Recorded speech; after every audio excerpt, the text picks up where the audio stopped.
This is More Than Therapy podcast. More than therapy. This is More Than Therapy.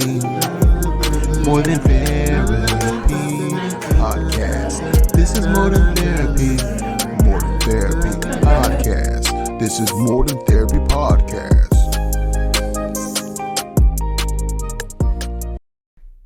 And welcome to another episode of More Than Therapy. Today's episode, Beyond the Barriers, with Alex and Alexis. I'm going to have them introduce themselves.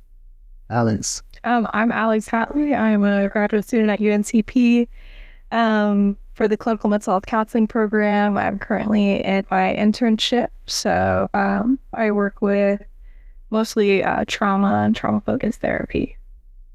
My name is Alexis Prunczic. I'm also a graduate student at the University of North Carolina at Pembroke.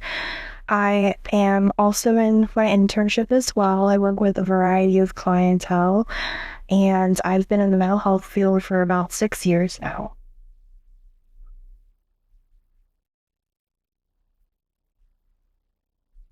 First and foremost, we need to understand mental health stigma. Ladies, what is mental health stigma? How would you define it? What have you seen that defines it for you? Well, I do have a statistic or a definition here by the Mayo Clinic. It states that stigma is when someone views you in a negative way because you have a distinguishing characteristic or personal trait that's thought to be or actually is a disadvantage, otherwise known as a negative stereotype.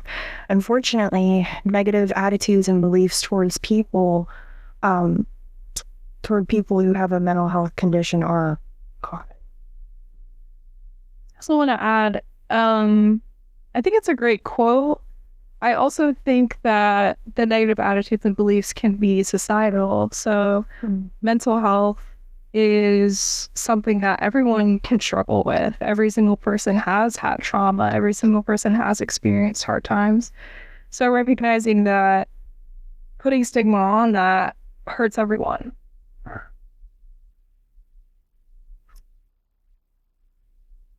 Public stigma is associated with mental health.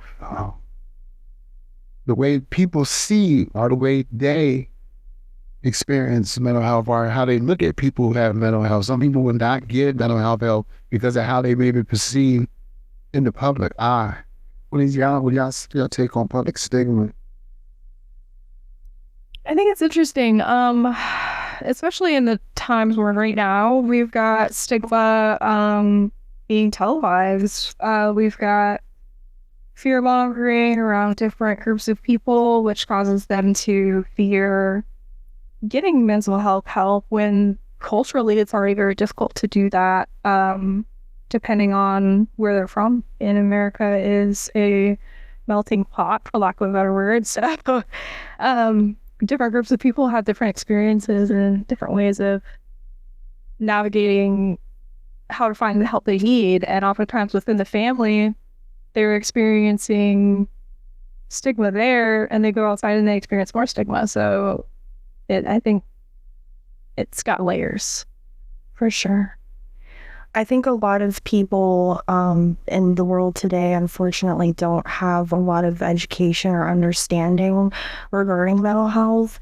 And so therefore, I feel that a lot of people have like a preconceived notion of individuals who are diagnosed with something, and then they utilize language that's not very helpful or conducive, such as terms like crazy or insane, just words that are judging the person rather than understanding a person's diagnosis, where that came from, understanding, like the wide variety of why someone has a diagnosis to begin with, which could stem from like trauma, bullying, like a lot of different things. A lot of people, we have billions of people on this planet every single day. So therefore there's like billions of different forms of experiences that every person lives through in their life. So I think it's really important that the public has access to education regarding mental health to help with that understanding for all people, and viewing people as a whole and as human rather than labeling them because of the diagnosis. I think you brought up a good point, the public stigma part in this particular topic, because you said like words like crazy, right? And that brought up in my head, I'm like, oh, people say bipolar. Oh, you're bipolar, or you have ADHD, and they're using like these words that do have a diagnosis and do have a meaning. And for people who are actually bipolar or who are actually OCD, that one's used a lot. It's hurtful to have that thrown around as almost an insult, right? Or something like that. Or one of the things I hear a lot, if people are engaged in some sort of conflict, they'll say, you need to go to therapy. And then it gives it that negative connotation, like there's something wrong with going to therapy, or utilizing it as an insult, when going to therapy is an act of strength and it helps anyone on their path towards wellness. Yeah. A lot of times people have self-stigma. They stigmatize themselves. They have negative self-talk. They put themselves down. I think when we speak negative things, we believe negative things. I tell people all the time, they say, oh, I'm bipolar, or oh, I'm this, or I'm that. And I'm like, no, you're not that. You're diagnosed with that. Because I think when you identify with what we'll call a label, then you accentuate yourself with that label. I think that the most easiest way I explain it to people, lay people, I would say, is like how people say they're a Gemini, and they'll say they're the flip side of the coin. Oh, I'm crazy this minute, no, I'm good this minute. Well, you know, if you look at it as a diagnosis, we would say bipolar disorder. But when they say that, that gives them an excuse to have those behaviors versus working on those behaviors. That's why I never let a client of mine say that they're any diagnosis they are diagnosed with, and therefore we can actually actively work with. And maybe one day not going to be diagnosed with that anymore. Yeah. Stigmatizing yourself was really interesting too, because a lot of times, like, we have this DSM, and it's all made by man. We created these clusters, and a lot of times we found that they're not accurate. We had homophobic or homosexual people as a diagnosis, and obviously that was horrible and wrong, and yeah, so that changes. And with recognizing that, you can see how someone can stigmatize themselves. You think that this cluster means that you give it power and it does not define you. Right. That also reminds me of like science as an example. So science doesn't prove anything. It's an ever-changing field where you're finding more evidence to back something up. So we do have the DSM-5, which has a lot of the diagnoses, but it's still ever-changing because we're still learning about the brain and how different parts of the brain impact things. And so even with like borderline personality disorder, it's like, our instructor, Dr. Duffy, she mentioned to us that there are studies coming out showing that borderline personality disorder really is CPTSD, which is complex post-traumatic stress disorder, because borderline personality disorder comes from a lot of experienced trauma and experiencing that trauma over and over again, which makes it complex. So at some point, there was a chance that maybe borderline personality disorder will be. Oh, yeah. So it's an ever-changing thing, and it's not a one-size-fits-all. I know that to be, as you were saying, I know that to be true because I was working with clients that were diagnosed with borderline personality disorder. Once I treated the trauma, they don't ever have traits associated with BPD at all, none. So, you know, they worked on the program. But we know that borderline personality disorder is a personality disorder, and they say, you will always keep that diagnosis, but it's not true. Treat your trauma, that diagnosis doesn't exist anymore. Exactly.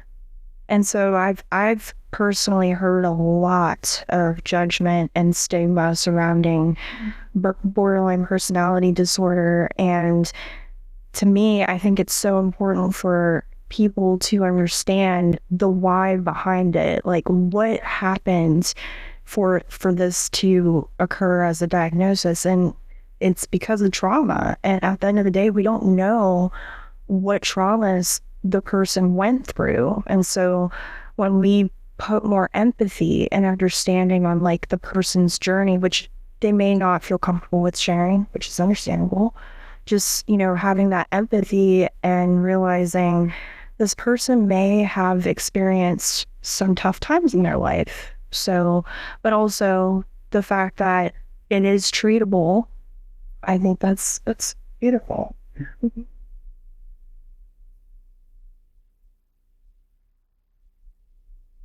Structural stigma. Society itself creates an environment of stigmatizing. Our current political administration is definitely evident of that. Yes, absolutely. Oh, I can go. Yeah, it's interesting. The structural stigma is multi-layered. So you've got intersectionality of each individual that you see, and they could be part of the LGBTQ community. They could be a person of color. They could be low income. They could be a woman. They could be any group of human that in this society in America does not get as much access as others, or is stigmatized in a different way. And I think that shows. I think we've got a statistic here talking about how people in low-income areas get 85% of serious mental disorders, while in the higher income areas, it's 35 to 50%. So it increases significantly when you have less money, because of course your trauma threshold is going to, it's just the way of it. And I think politics and government, we're having things taken away now that is causing more stress on our culture. We've got the domestic violence and the suicide hotline. Our funding is being taken away for that. People need it desperately, and all sorts of things that are just showing how little politicians care for the people and helping mental health, which is another important reason why we need to take away some of the stigma so we can have more people advocating.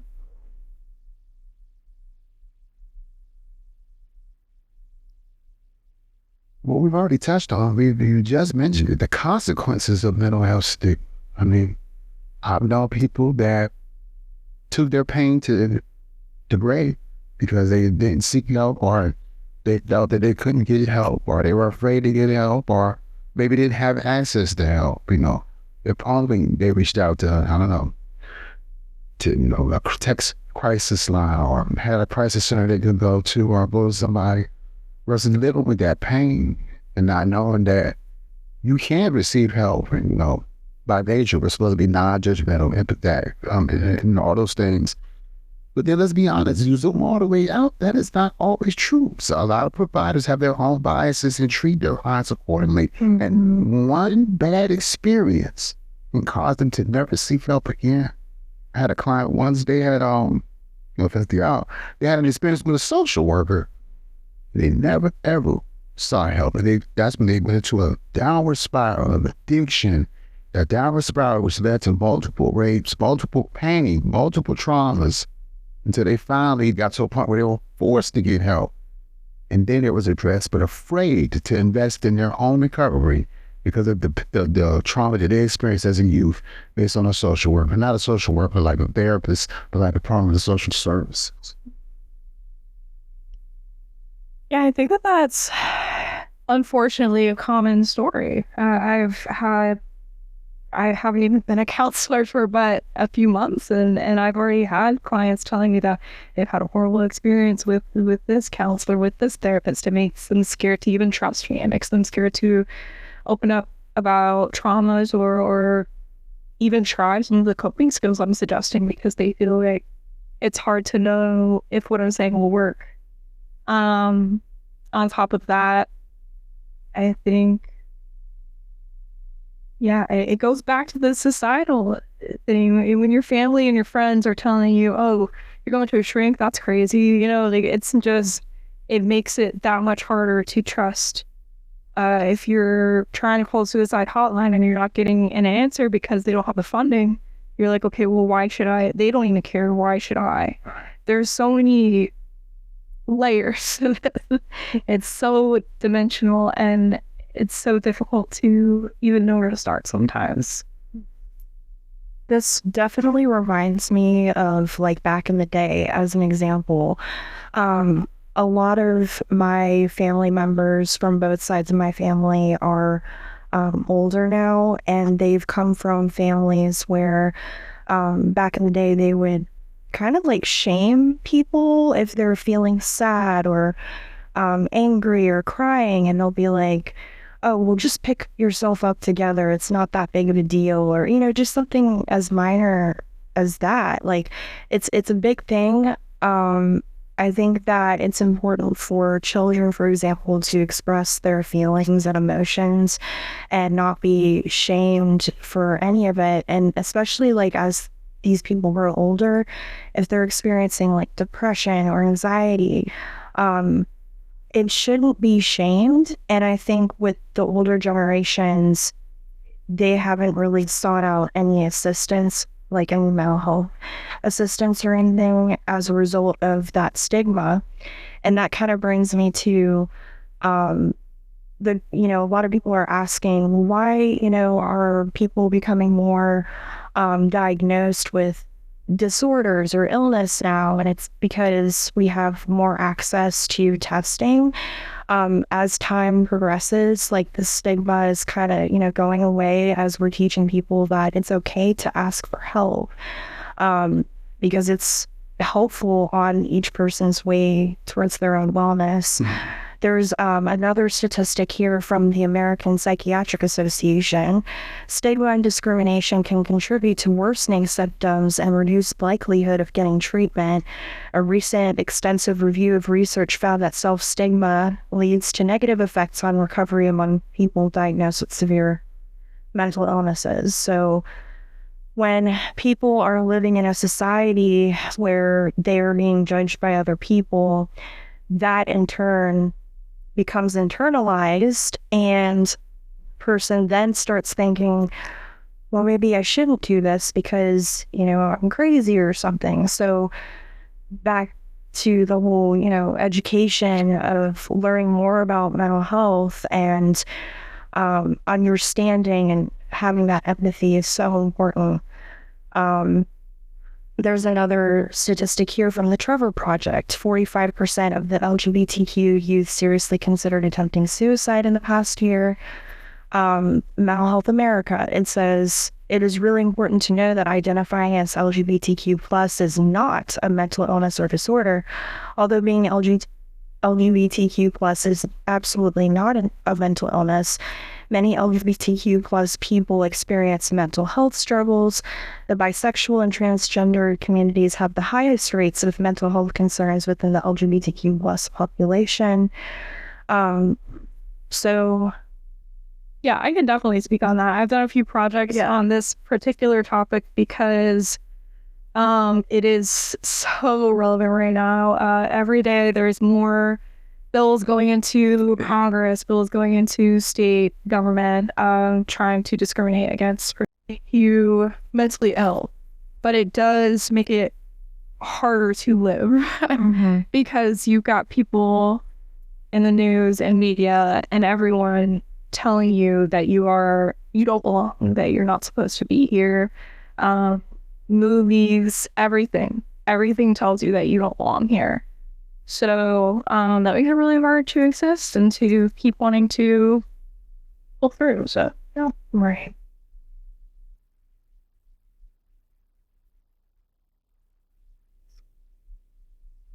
One of the things that contribute to, stigmatization, one of the consequences of it is social isolation, because they feel like they have a diagnosis, let's say bipolar or something more significant like schizophrenia. They don't go out as much, and they're not being in contact with the social community, their community, maybe become more symptomatic.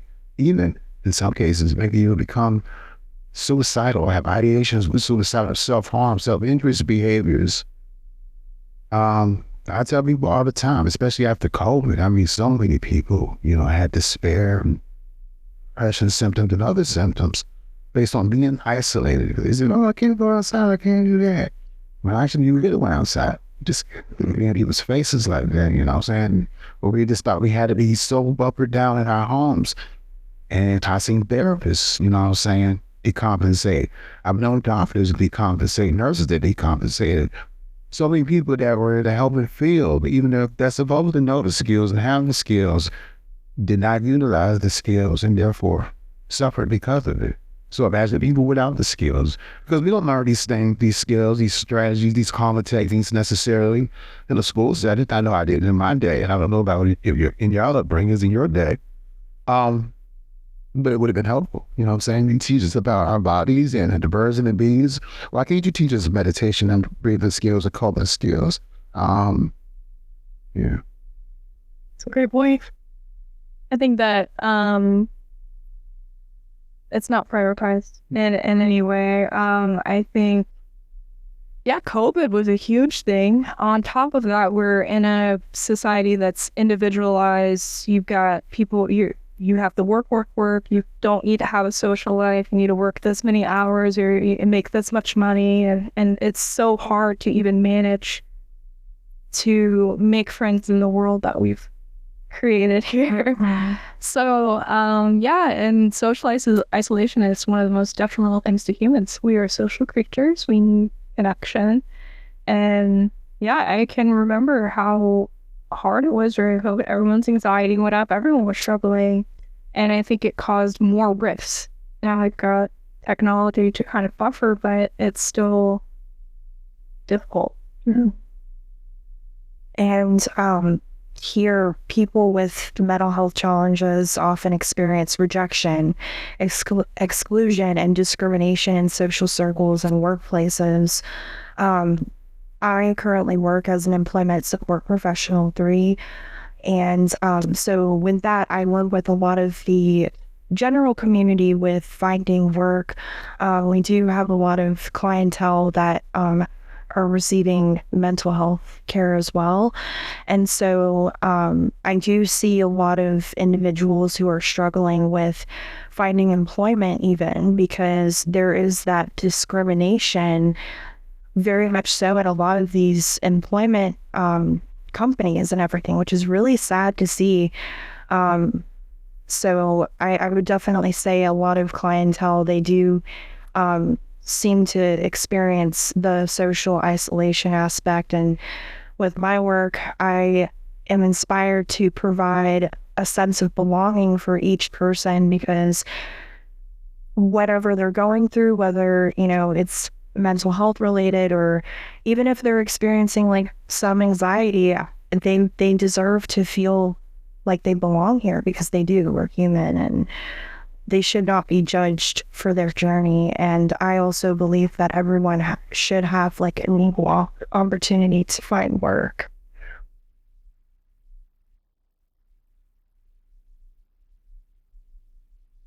Sometimes discrimination can be found in the workplace.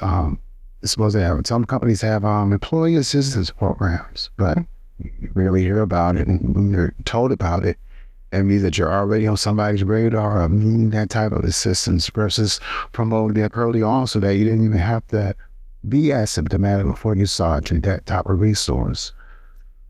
Workplaces can contribute to a lot of mental health symptoms. You haven't been in the field as long as I have. There's a lot of mental health systems, workplaces, agencies contribute to the downfall of their homes, employees giving them symptoms, and yet not supporting them through their symptomology, getting them the help that they need, or making work more, equitable so that it doesn't impact their wellness. Services like community support team or ACT, where they have, the 20 and 30 hours of billable hours they have to do, but you have their class spread out over 150, 200 miles that you have to see them, and then you don't get mileage reimbursement. It's crazy. I mean, I hate to use that word, but it's just very, that's the word to use because, you're not supporting the people that's supposed to be supported to help the people that you're supposed to be supporting. Yeah. Yeah, I've definitely experienced that and different work, but and ironically, we're the one that's supposed to care the most about it. So I can't imagine. I mean, I've had some clients who have said, "Oh yeah, work is horrible," and there's no thing in place to help them with their mental health, and them even coming to therapy is a financial burden. It just adds more stress. So. Yeah, I think it's really difficult. I mean, luckily we have virtual therapy now, so we can at least get some access, but a majority of people can't even fit that in their day. It's because of the way work is. As for discrimination, I've heard many people, if they confide in a coworker, oh, I have this diagnosis, all of a sudden everyone treats them differently. They're kind of being swept out the door a bit. It's not accepted. It's not understood. So yeah, I think it's one of the main things that I love about my position as an employment specialist is we are constantly going over the disclosure conversations with our clients. So we discuss the advantages and disadvantages of disclosure with each client based on what their thoughts are about it. We're very person-centered, and we go over different ways that they could discuss their diagnoses to an employer of their choice. If they wanted to or not, it's completely up to them. But I think, going over the advantages and disadvantages is so important. I just hope that we can get to a point in life where we wouldn't have to go over any disadvantages, because I feel that they shouldn't experience any form of discrimination in the workplace at all. I mean, yeah, I think if they're looking for work, that is a pretty huge and positive step, Indeed.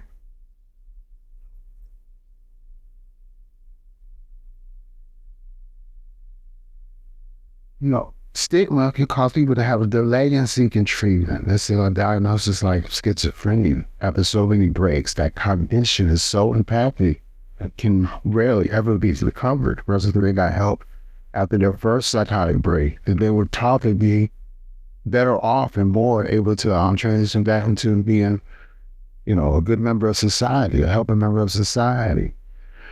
Stigma will cause somebody to, delay treatment, or what if such and such find out, or what if my mom, how does my mom feel?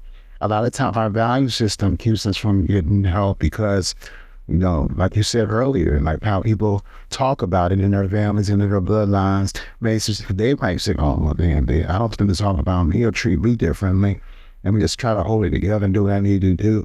Sometimes that might be doing something that is even worse to manage their symptoms.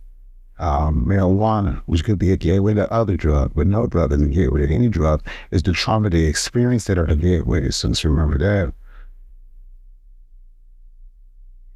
Yeah, when I think about what you're talking about, how it sometimes, because of stigma, takes people a long time, I immediately think of diagnoses like autism and ADHD.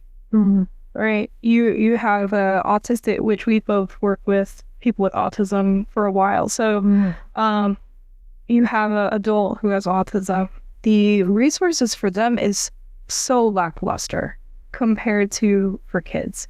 So we're breaking this stigma, but then if an adult realizes, oh, I think I have autism, and they go to get help, well, they're not as accepted as a little kiddo, right? So there's so many different barriers there. And then you think of something more severe. If someone gets on hard times, loses the job, is unhoused, and then mental health just accelerates, right? Maybe they have bipolar or schizophrenia or something severe like that. It's so unlikely that they're going to be able to even reach the help that they need. And if they were to, it would be such a long journey that they would get discouraged. So I like that you brought up the example about adults who might think that they have autism or some other symptoms that they're experiencing, and they go in to get tests, and maybe they are turned away, or they don't have the resources to get the testing.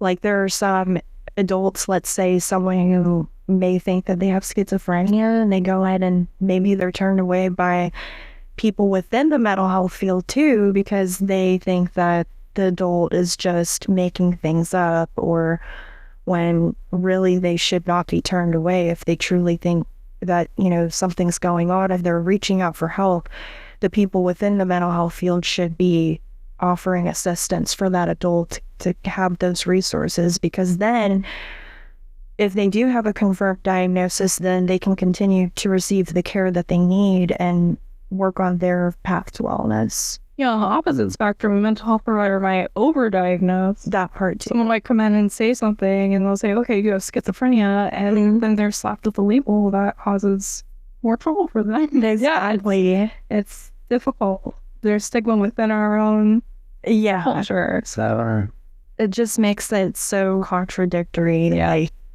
So it's really a great topic. It has exactly its own topic. Like, let's say an adult is diagnosed with autism.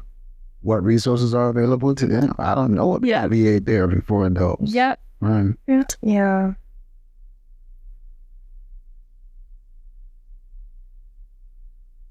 Why is it important to address stigma? I mean, one, it improves access. It improves access to care. If we address stigma, let it know that it's okay. And like, we live in a society where we have more access to media that promotes self-care, promotes more saying that it's okay. We see movies and things, but we also see movies that perpetuate and making monsters. What's that one thing? Euphoria, like that really deep blew it out the way. Like, Gay Drake. But it improves access to care. If you know that it's okay to get help, you may get help. If you know it's okay that to have a diagnosis, that that you can get help to address that diagnosis, and you may get help. If you know that there's resources to help you, some people don't get help because they feel they can't afford it. I hear that way too often. But we live in a state that is very kind towards mental health. IPRS funding allows a lot of people who don't have insurance to get the help they need. A lot of nonprofits have sources and funding to have to get people the help that they need. There's a lot of community health centers that have the ability to help people that don't have insurance, grants and such. So there's really no valuable excuse to not get help if the stigma is reduced and the resources are known to them. Yeah, to that point on the resources, I brings to mind all the apps. Yeah, there's like meditation apps, there's journaling apps, there's so many apps that are centered towards mental health and towards self-care that I think kind of helps reduce the stigma just a little bit. Yeah. I think that a lot of them are still, you have to pay. But I think, that's a great point. There are resources. It's reducing the stigma and letting people know that it's okay to go there, that there's nothing wrong with, doing something like that, with doing a virtual therapy session for free, or however you find self-care to look like. Yeah.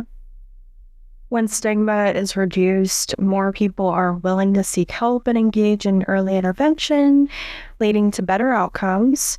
Supporting inclusion creates stronger, more diverse communities where individuals with mental health conditions can thrive.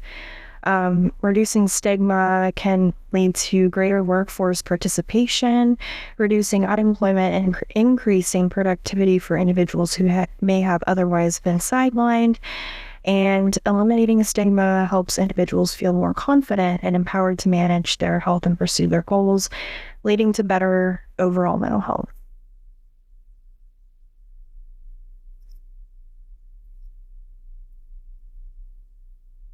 It also fosters social inclusion by reducing stigma. Communities, you will be more engaged in the community when you're accepted, when the stigma has been reduced. Here in Durham, we have centers like Wellness Center, where people can go to call folks with disabilities, etc. You go to this place that's open from 9 to 5, in which they can go and do, fun things and learn skills and learn strategies, but also watch TV, watch movies, eat food, have community. So it fosters community, it fosters social inclusion. I think we need that more now than ever. This world is hurting, this world is screaming. And I tell people, don't worry about everything that's going on in Washington, D.C. Focus on your city, focus on your neighborhood, your people. I find that many people live in a neighborhood, live in a house, you will live through 2, 3, 4 years, but you don't know your neighbor's name 2 doors down. I think that's amazing. This reminds me of like the day programs that a lot of our mental health companies have. I used to work for a day program for a little bit, and I loved seeing all of our clients like communicate with each other, spend time together, just have the food and watch shows and go outside and like just engage in different activities together. It was truly inspiring, and it really touches on that need for human interaction. Yeah, I think that's one of the biggest things in therapy is just getting people to be more social. And, I think it's this society, again, just makes it difficult. It makes it hard to want to get out. Everyone's got anxiety. Well, what are they going to think of me? Are they going to judge me? And I think reducing the stigma and recognizing that everyone will, if we can all just get together and be a little bit kinder to each other, it would make the world just a little bit nicer. Exactly. Reducing stigma empowers individuals. They may feel like, once that wave of stigma is washed over, and washes away, they'll be more, social. They'll probably go back to school or, feel empowered to go to school, feel empowered to go to work and get jobs, versus when they might have shied away from doing based on feeling judged or being so symptomatic they couldn't appropriately do those things if they wanted to. I think that's one of the biggest things that you can do is to empower an individual, so they can live up to their fullest ability, their fullest potential. Exactly. I love the way that you worded that, and I think that a huge problem with stigma is when individuals, they look at someone's disabilities, they look at what they can't do. But when we shift that and we look at what the person can do and look at their abilities, have more of a strengths-based approach, it's more productive, it's more conducive.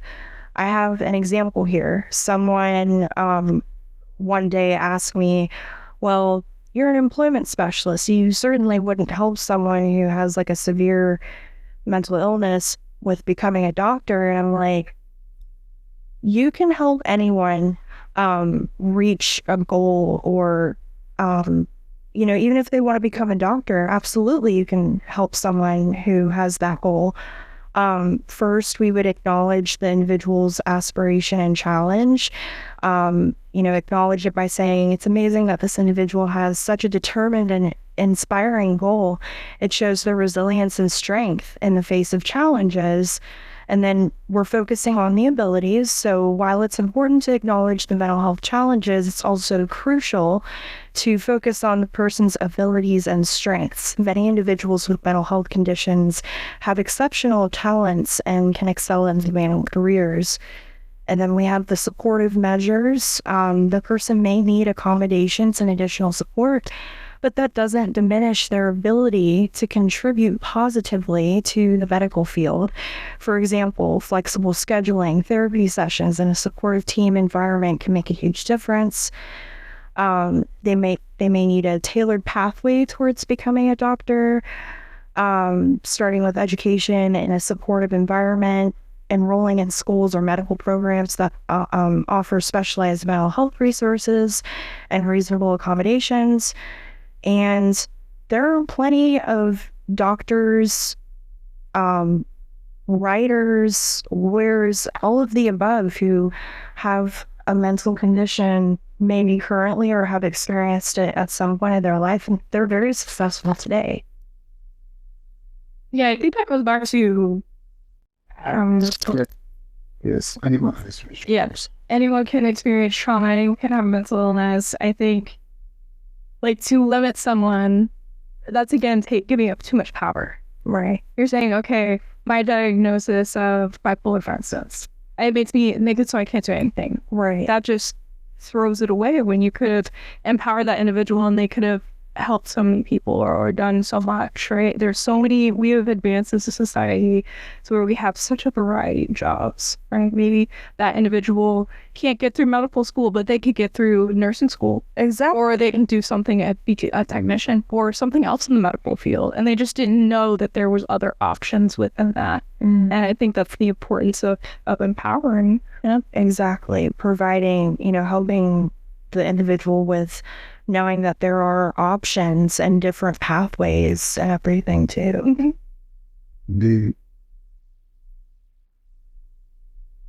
Some strategies to reduce mental health stigma. Take one. Education and awareness. I mean, I believe that, social media can be a blessing and a curse. Mm-hmm. There's a lot of educators out there, but then unfortunately, there's a lot of people that educate wrongly. I mean, they know what they know, and they don't know everything, and they might put on their own little twist on it, which may taint the information being received. Some people may feel like that. So I know people that just go to TikTok and don't seek any other type of mental health supplement or any other type of help. And some of the information they receive may be erroneous, may not be as beneficial as they think it is. I see that a lot of colleges, universities are doing very good jobs, have counseling programs that address mental health and stigma. I know at one point in Ohio State, they had string suicides. I don't know what was the trigger, but it was just like one person. 2, 3, 4, 5, 6. This was a string of like a 2 period of time. And it was very concerning, you know what I'm saying? They increased the staffing of their council department and they try to address that. But really, what was the underlying cause? Maybe if we fix the environment, we can fix the issue.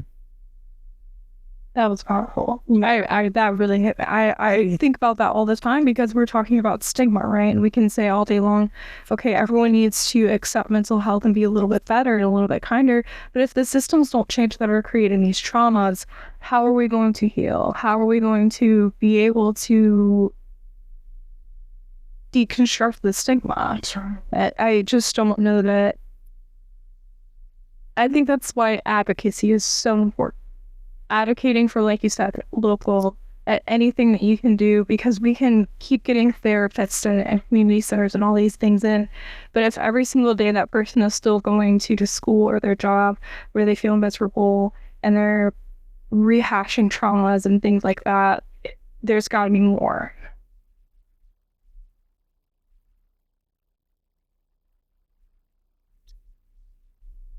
Media responsibility. I think that media can be helpful and can also be very damaging.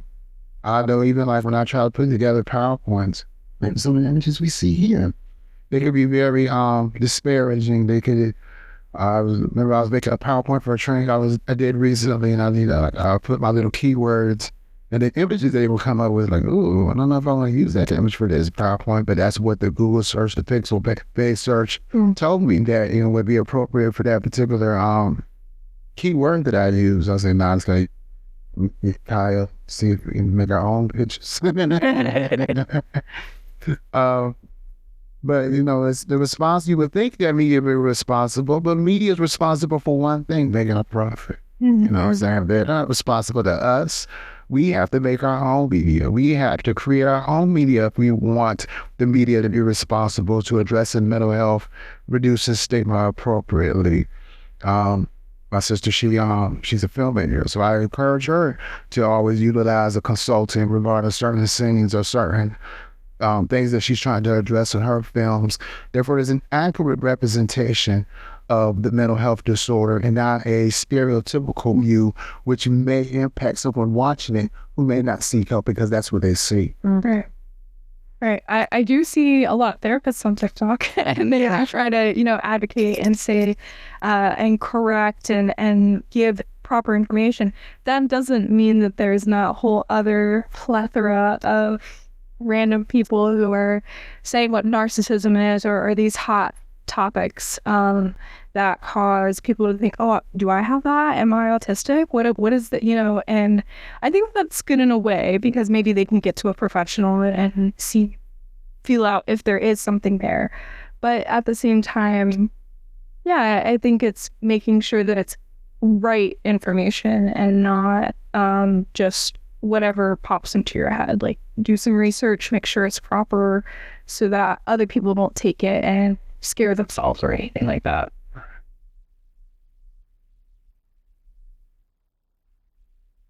I think it's important to promote open conversations like what we're having here today, conversations with our peers, support groups that are online even are beneficial regarding helping reduce stigma, bring more awareness to mental health and getting help. I belong to NAMI. NAMI is a National Association of Mental Illness, maybe. And there's a lot of, lay people that might go to these groups and go to these things to learn more about mental health, seeking knowledge so they can be more of a support for people in their households or who they're in relationships with. I see a lot of times. I think it should be as common as a conversation as we talk about politics. It's important to normalize discussions about mental health in schools, workplaces, and homes to create supportive environments. I think the one positive thing about social media is that it is helping people to start talking about the different terminology and the different mental health symptoms and what's out there. One of the most important things that I like to highlight is if you're receiving information from someone, make sure that they are credentialed and make sure you're also receiving information from peer-reviewed articles or works. Those are very important. Yeah, sure.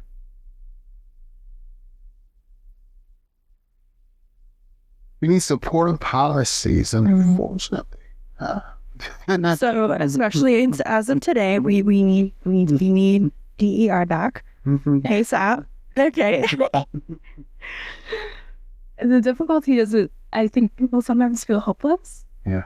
When you see that half the world is against supporting policies that are helpful for everyone, for equity and equality. Right. And I think it's our job as mental health providers to keep track of that, to look into that, to make sure we are supporting those policies, to get involved. I remember in school thinking, are we not supposed to be political? Like, is that wrong? And I would ask, like, are we going to be political? And I remember one of my professors would say, well, I think it's inherently political because at this time, politics is about advocating for your clients, for the people around you, for your loved ones. So yeah, supportive policies at every level. And it doesn't take too much to get involved. So I think that's critical. Human rights. Right. Yes. Human rights. Yeah. So advocating for anti-discrimination policies in workplaces, schools, and healthcare systems to protect individuals with mental health challenges. That's a pretty big one for supportive policies. Also looking out for low income, people of color, anyone that's discriminated against, because there's going to be a lack of access and they deserve access. So. And not supporting agencies that do no longer have support policies, that deleted their DEI policies and programs. Target, Walmart, Amazon. Community involvement is very important, getting out there on the front lines, having workshops, having trainings, having community events, that bring more awareness, that bring a better understanding. Let's say it's a state fair. Try to get your company or your agency or do it on your own to get a vendor table so that you can be their resource, to have a table to give that information to the people that may not even normally have access to if they did not go to that particular event. Think outside the box when it comes to community involvement, because everybody's not going to go to a health fair, but they might go to a state fair, or they might go to a jumbo kid day ball party or something. Yeah. I don't know if y'all ever heard of the app Meetup, but I've been finding a lot of, there's events on there. You can create your own event and you could label it something that's not mental health and maybe just do something fun and kind of slide it in there. Like, hey, by the way, I'm a mental health provider and this is kind of the information that I've got. And I think that it's a great way to just network and just getting to know your community, talking to people. It's a great resource. That's what we use. Okay. Love that. In conclusion, what are your final thoughts, or what are your thoughts to leave with the audience? This is such a big topic, Larry. I feel like it's hard to condense it all into one thing. I think for me personally, as a person who is trauma-focused, multicultural, social justice oriented, the points I want to clarify is that it is systemic. We have to advocate. We have to get it to our communities. We have to start helping it from the ground up, especially right now. We're going backwards, and it's super important that anyone and everyone gets involved. I agree. I would say a little bit of self-disclosure on my part. Part of the whole reason why I love this topic so much and I'm very passionate about it is because growing up, I've unfortunately faced a lot of traumas. I lost my dad when I was 11. I've experienced bullying. I was in a head-on accident with my mom and sister, and I broke my leg. It was a millimeter away from rupturing my femoral artery. So I have a rod in my leg. I got divorced. I've experienced some abusive relationships. But at the end of the day, I think it's important to reflect on that because there was a quote that I saw by one of my colleagues, and they learned it from one of their colleagues. And the quote was, "Existence is resistance." So that really stuck with me. And I wanted to remind people that you never know what someone's going through. You may never know what their journey is. You may never know what exactly happens. And so it's so important to not judge someone, whether they do have a mental health illness or disorder or not. At the end of the day, we're all human. We all make mistakes. We all are living life and figuring life out.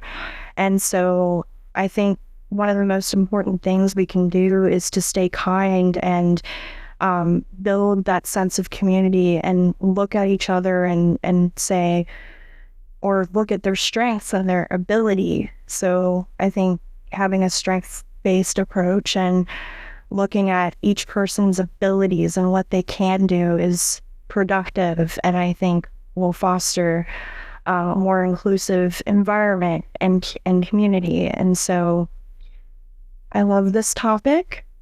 Thank you for having us today. It was a very beautiful conversation. Indeed. Thank you for coming on the More Than Therapy Podcast. Of course. If you haven't already, please subscribe to the More Than Therapy Podcast, where you listen to your favorite podcasts. Available in video on Spotify and YouTube. Also on the More Than Therapy Facebook pages. Until the next time, be well, be great. No. No. What was it? This credits roll as you know that shit. That was a good part. It's very good. Oh my god. Not quite the way I envisioned it, but we were resting them all for a year. What was not what you envisioned? Like I said, our live equipment isn't working. So our live equipment would have gave us multiple cameras. One camera would have been on you, one camera would have been on you, one camera would have been on me. You talk. You talk, you're the focal, I'm the focal. And then of course the outward camera that captures it all three at the same time. That'd be cool. That'd be like, ooh, yeah. You make it do what it do, you know what I'm saying? I still think it's a beautiful thing, it's a beautiful topic. And anyways, 80% of the population doesn't even watch the videos. They listen to it on other podcasts, so they can't see the video. Yeah. Some people still to this day doesn't tell me Spotify supports video podcasts. You know? Oh, really? What? So that's the whole point of me going to Spotify. But yeah. Man, that was good. I feel good. Do you feel good? Do you feel good? Dang, we almost feel good here. So that should be out, if I'm not mistaken. We'll put it out on Tuesday. I think I just put it out on Tuesday. I know. Felipe, thank you so much. Thank you. I was like nervous to do the self-disclosure that you're welcome to have it or get rid of it, but we don't pay it. We don't have it. Okay. It takes too long. Okay. Yeah. It was real. And that was real. It made sense. I mean, sometimes people don't want a therapist they can't relate to. Yeah. My main focus is addiction and trauma. They don't want to talk to anybody that they didn't think they had an addiction past. You know what I'm saying? If you got all your knowledge from a book, they balk at you like, what do you know about my crack addiction, my heroin addiction, etc., etc.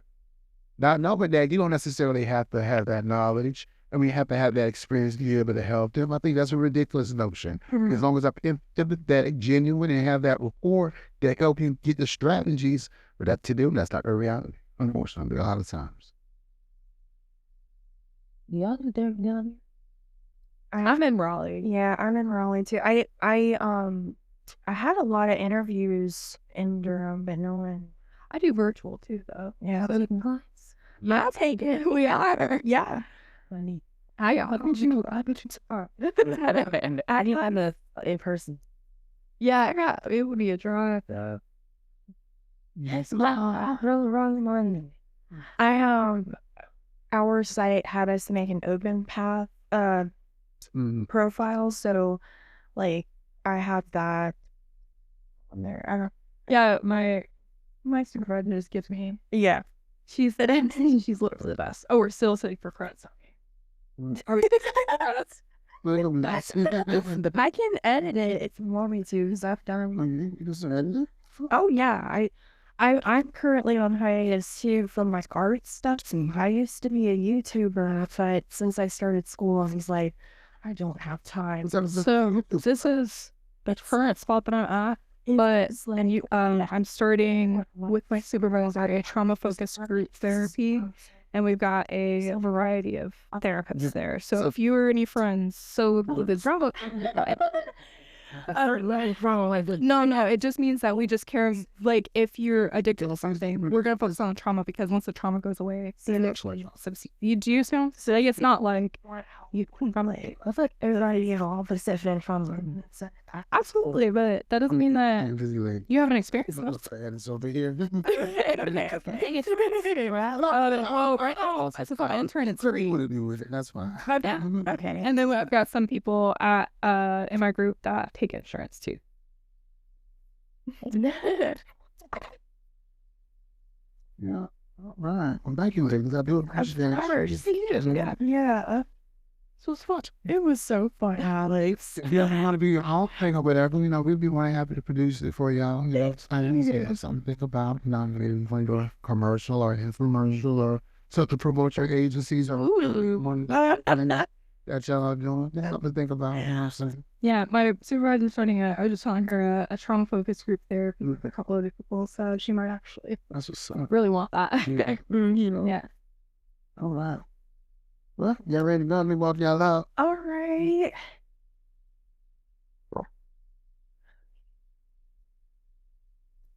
Great job, Isaac. You did a good job.